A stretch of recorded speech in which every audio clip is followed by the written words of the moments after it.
You'll bring this giant glob of finishing base here. Look at this. I mean, I'm so overkilled there. Yeah, whoa, don't get on the lens. Okay, so that's on there. Now, this is an abrasive base that you have to use pressure. So, we got the lathe going as fast as this little heart will go. I'm gonna use my finger as a backstop here. We're gonna come in here. I am always amazed at how beautiful Cocobolo takes a finish. The oils inside this wood are awesome.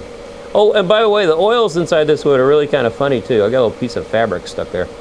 A friend of mine, Herschel, he and his son James have taken up wood turning the last year or two. And actually James is pretty new to it.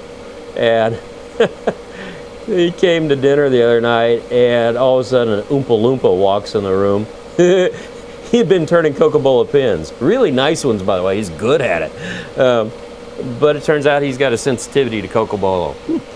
So as a wood turner, you might not be worried about cutting a finger off, but you want to make sure that you don't have a reaction to the woods. And from what I understand, I'm not a doctor, but the more times you're exposed to wood like that, you're not actually improving your resistance to it. You're going to have more and more issues with it. So I'm using the toothpick right now. Oh, but I was going to finish that up by saying I actually have an EpiPen in my bathroom. So if anything really goes wrong, you know, I've got an option there to help myself out. So I'm using the toothpick to get in there and get the rest of the stuff out of the inside of the goblet.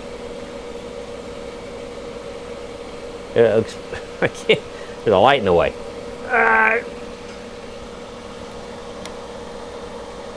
Yeah, looks good. I'm happy with it.